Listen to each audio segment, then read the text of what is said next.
سورہ فاتحہ کی ترجمانی۔ رب العالمین۔ رب العالمین کا مطلب ہے تمام جہانوں کا پالنے والا۔ کیوں پالتا ہے؟ اس لیے کہ اس نے پیدا کیا ہے۔ کیوں پیدا کیا ہے؟ اپنے سے محبت کے لیے پیدا کیا ہے۔ انسان سب سے اعلیٰ محبت کرنے والا بن سکتا ہے، اس لیے سب سے اعلیٰ ہے۔ اعلیٰ محبت کے لیے ضروری ہے کہ انسان کو اختیار دیا جائے کہ وہ چاہے تو اللہ سے محبت کرے اور چاہے تو آٹھ سے محبت کرے۔ آٹھ سے مراد ہیں باپ، بیٹے، بھائی، بیویاں، رشتہ دار، مال، کاروبار اور مکان۔ یہ اختیار سورہ فاتحہ میں اللہ تعالیٰ کی شان رحمانیت اور رحیمیت سے حاصل ہوتا ہے۔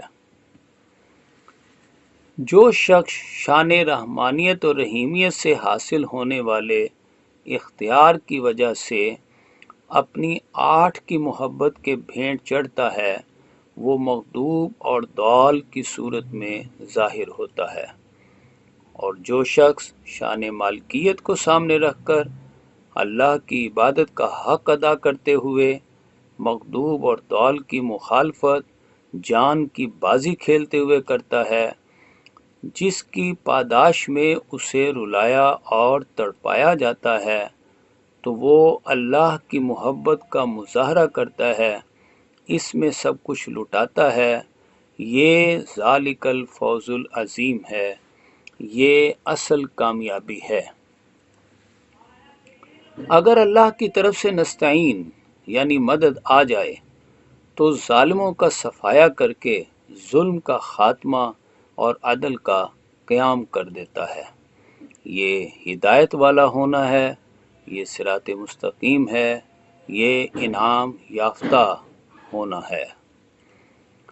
نبوت کے چھٹے سال 70 سرداروں نے آفر کی کہ آپ صلی اللہ علیہ وسلم کعبہ سنبھالیں اور 8000 عوام کو اپنے 100 کام کروائیں، بادشاہ بن جائیں، دولت لے لیں اور ہماری بیٹیاں حاضر ہیں۔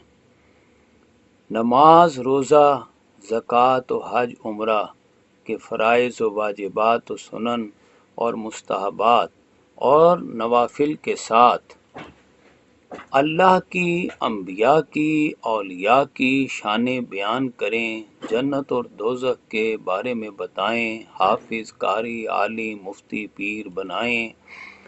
ہمیں کوئی اعتراض نہیں، لیکن ہمارے پیچھے نہ پڑیں، ورنہ ہم آپ کو اور آپ کے ساتھیوں کو قتل کریں گے۔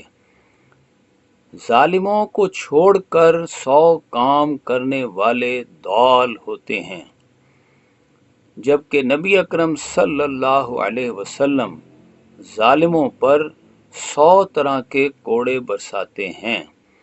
نبی اکرم صلی اللہ علیہ وسلم نے ظالموں کو چھوڑ کر 100 کام کرنے والوں کو عذاب قرار دیتے ہوئے اپنا اور اپنے ساتھیوں کا اللہ کی محبت میں قتل ہونا قبول کر لیا۔